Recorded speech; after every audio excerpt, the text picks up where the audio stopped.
Greetings and welcome to our presentation. We'll be recording this. We had some issues earlier with the live stream. This is Tariq Najila from Patent Insider speaking at the Minority Innovation Week in 2021, the theme of which is disruptive technology. So today we want to definitely, work with that theme and at the same time go through some insights for you, business owners, funded startups, wherever you are on the hierarchy of businesses, whether you're bootstrapping, whether you're funded, you just finished a Series A, or whether you finished Y Combinator or another company, Silicon Valley raise. Maybe you're in the incubator, you're an entrepreneur in-house in one of the local university incubators, or potentially you're just you've made it over that hump and you're now a enterprise level company or financially solvent company. We're going to talk about what intellectual property and patent considerations you need to take for your startup. So with that, let's begin.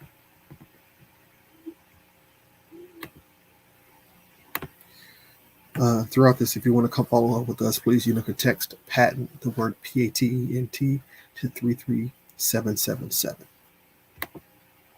So as a business owner, you juggle a lot. You juggle a lot of balls in the air.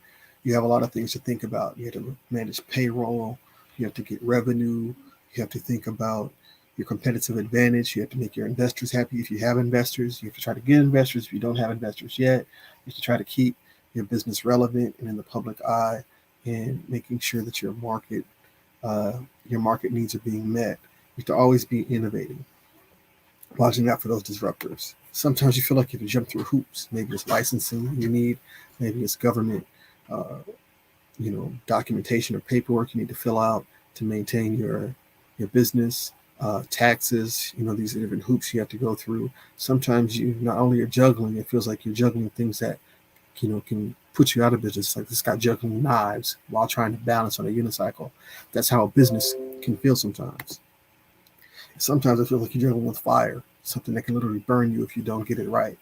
So in the midst of all this, you have to try to figure out how to get to the money and remain financially solvent. So what does this have to do with intellectual property? Well, the reality is that, capital is like the life's blood of business. It's not the only thing. In fact, it's not the most important thing. I know this is a different perspective. Sometimes when we're at the bootstrapping stage or the beginning stage, we're like, what do you mean cash is not the only thing? If I don't have cash, there will be no business. But at a certain point, capital is not the most important thing. What do I mean? Capital is not the most important thing, nor is experience the most important. It doesn't matter that you haven't done it before.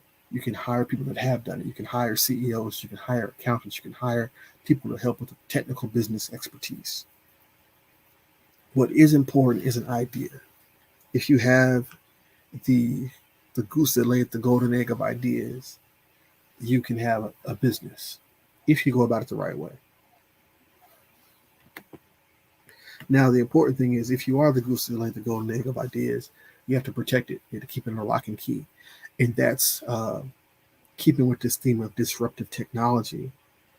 Why is that so important? Well, disruption is the new normal. We know about Blockbuster Video.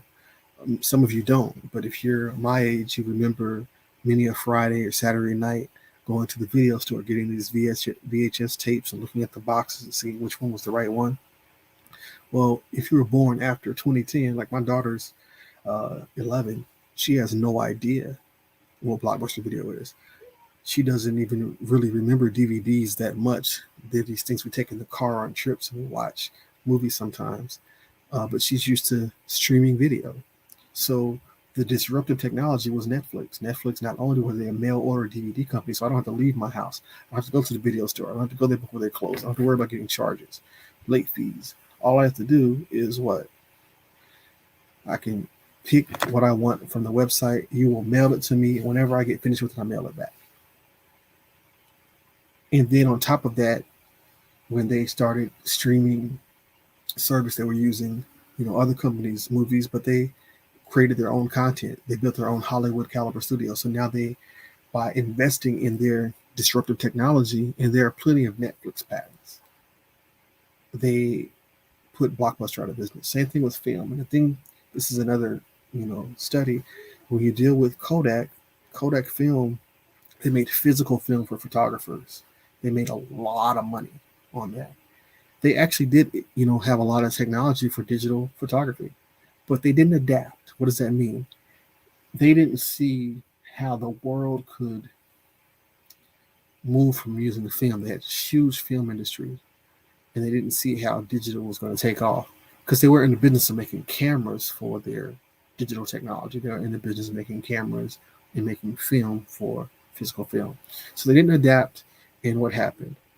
Now we all take pictures, high quality pictures on our smartphones and other devices, and there is no more film unless you're a hardcore photographer and you're doing it for like university study or art.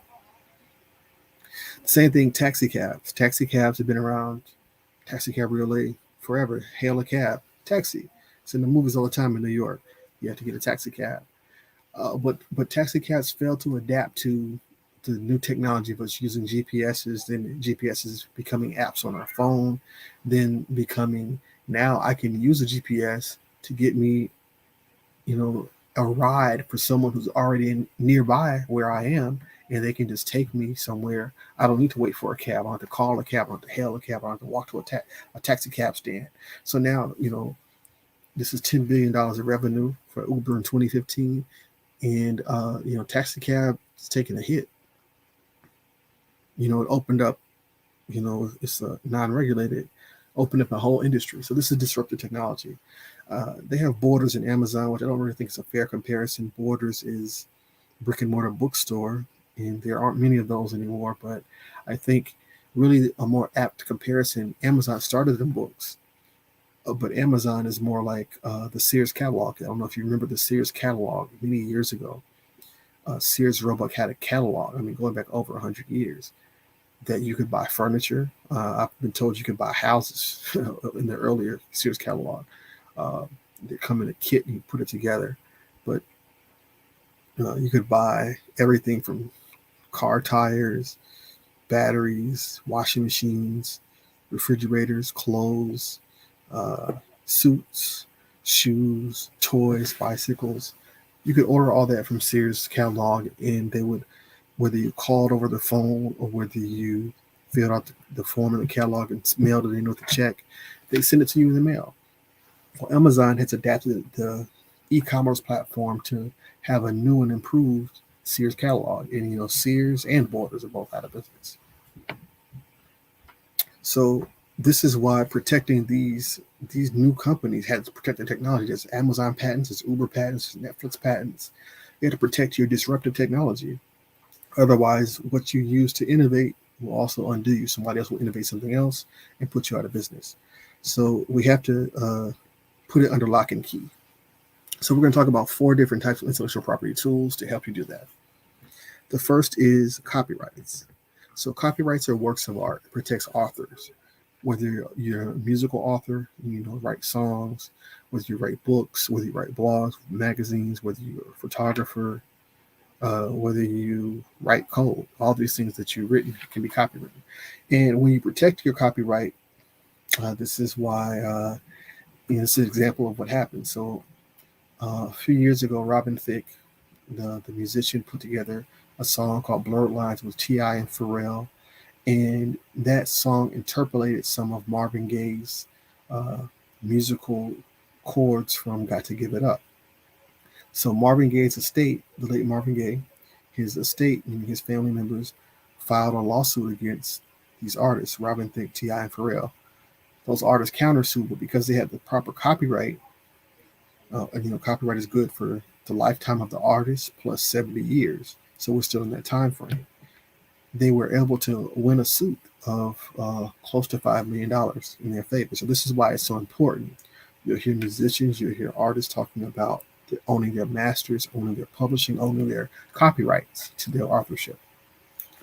So here's an example of what happens when you don't take the proper time to copyright your materials or take the proper intellectual property protection. In this one, musician Kanye West had a listening party in Atlanta last month or 2 months ago in August. And prior to that, he met this or he was introduced to independent clothing designer and fashion artist out of Florida. And they shared their merchandise with him, shared their vision of what they were doing, their brand. And he invited them to the listening party. They drove to the listening party. And when they got to the listening party, they were shocked and floored that the imagery they shared with him prior was now being sold as merchandise in at the Atlanta listening party. Now, they did not have a copyright. They did not have a trademark. And so what ended up happening, other than shaming, Kanye West in the media, there has not, there's no real recompense because they didn't take the proper protections to protect themselves.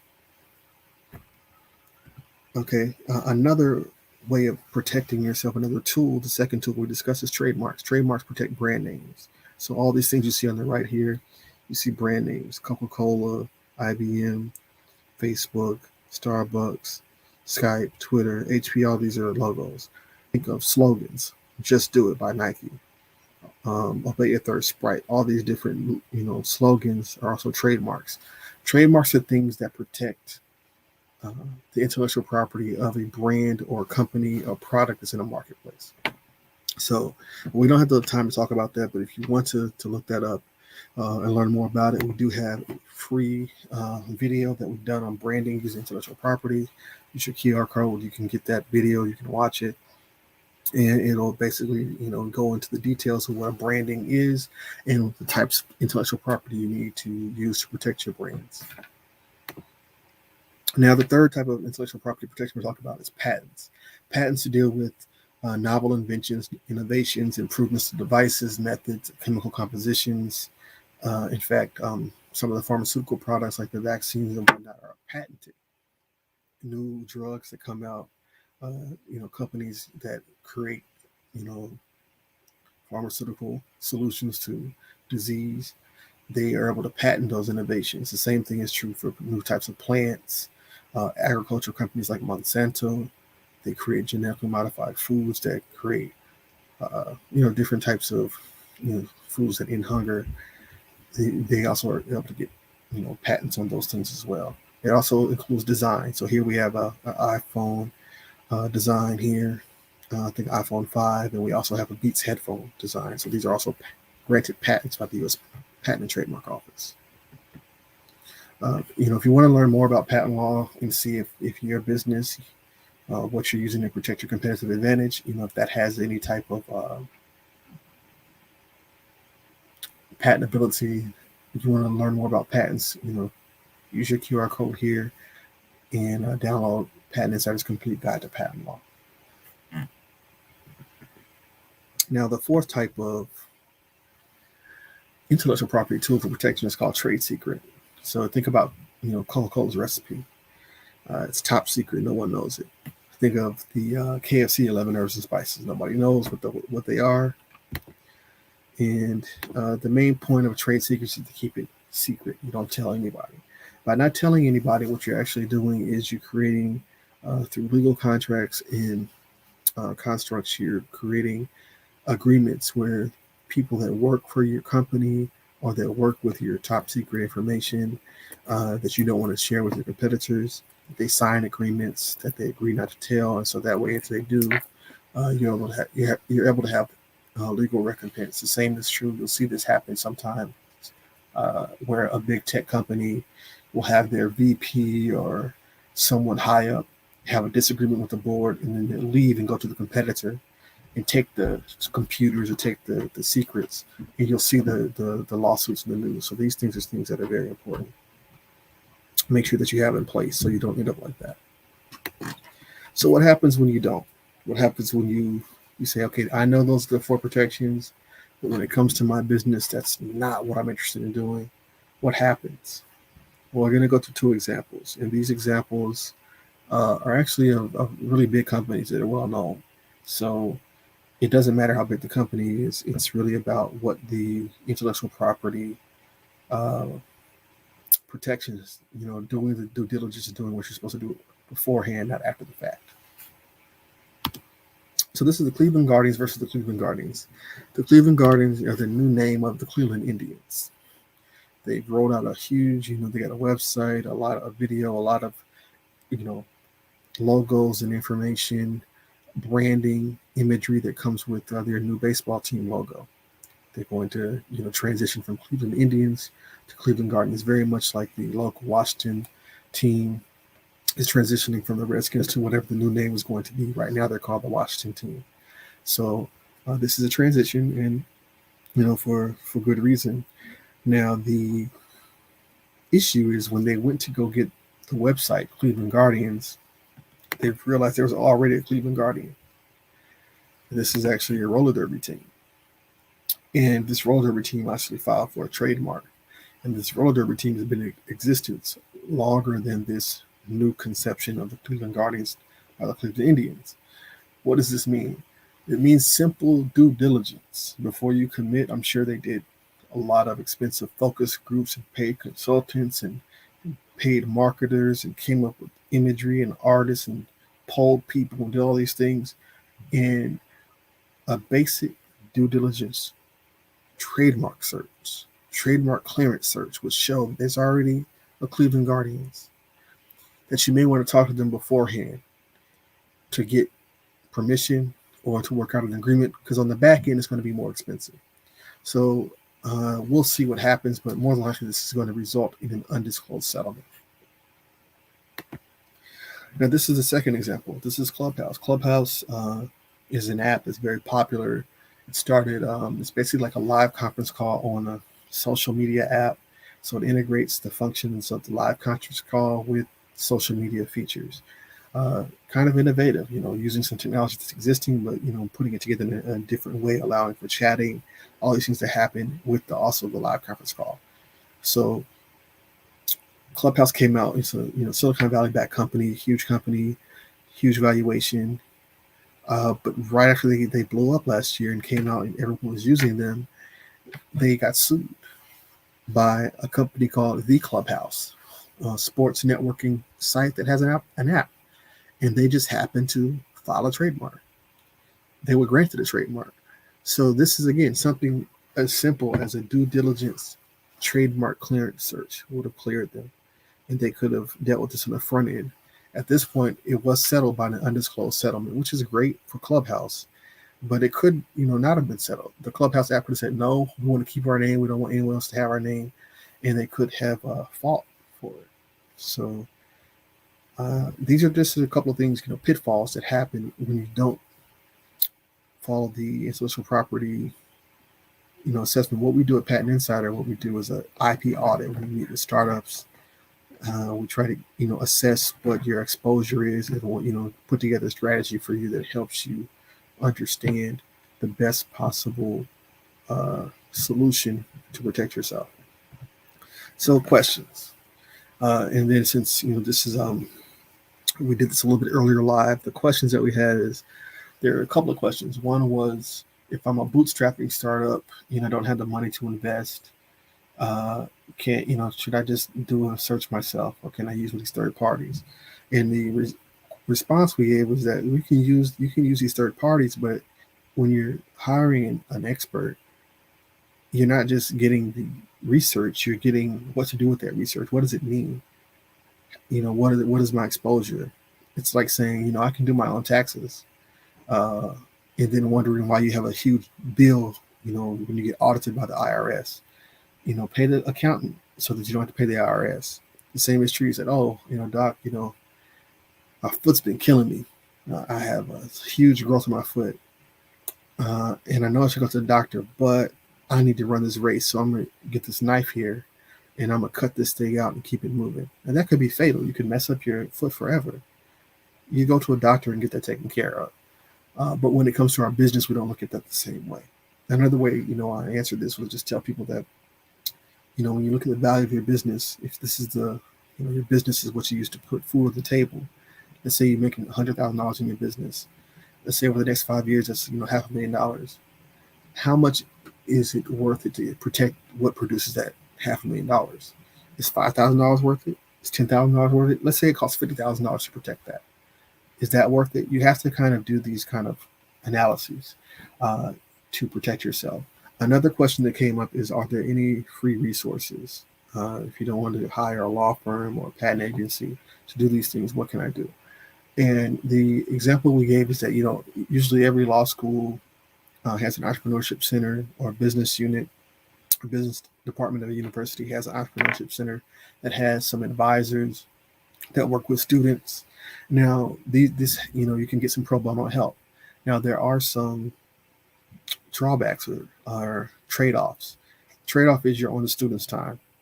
Trade-off is a student is advised, but the student has no real experience with this. A student is learning. The attorney advisor is providing advice, but it's not the same as if you were to get someone to do it for you that's professional, that has experience. So there's trade-offs, but if that's the way you need to start, then I suggest looking. Also know that these programs are oftentimes capped at a certain number. So let's say the University of Maryland Law School or University of Baltimore Entrepreneurship Center or George Washington University or Georgetown Law. If any of these entrepreneurship centers have pro bono programs, maybe they're capped at 2, maybe they're capped at 3, maybe they're capped at 4 per semester. How many people are competing for those spots? How certain are you going to get those spots? And is the energy you spend trying to get one of those spots, would that be better spent, just selling more products or putting some money aside to hire someone so you can get it done? These are things you have to figure out. And the answer is going to be deeply personal for each individual. So these are the main questions. Other things were, I think we just encouraged everyone to make sure that don't let money be the issue. Look at your goals. Go through your goals. What is the purpose of your company? What's the purpose of your business? Where are you trying to get to? And then based on that, look at where protecting your intellectual property fits. Certain things, when you have a certain, they're time sensitive. So like, for instance, once you publish something publicly, you have less than a year to get a patent. Otherwise, it becomes public domain. You can't get a patent, period. You have to get a patent on a variation of it, but it's unlikely. So these are things to be aware of the statute of limitations when it comes to intellectual property. With that being said, though, if you have any questions, don't hesitate to reach out to us. We're available at patentinsider.co. We're available on all our social media at Patent Insider. That's at Twitter, that's at Instagram, that's at LinkedIn and Facebook. And you can also follow our YouTube channel. And this QR code will take you on where you can book an appointment with us. All right, if you have any questions, don't hesitate. We're here to help you. Hopefully, you've learned or gained an appreciation of the intellectual property considerations you need to make for your startup.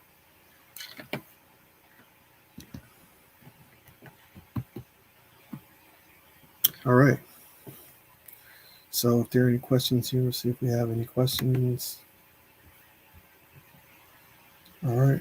If not, thank you for joining us. We appreciate it, and we hope to follow up with you with our next episode. All right. Have a wonderful day. Patent Insider signing off.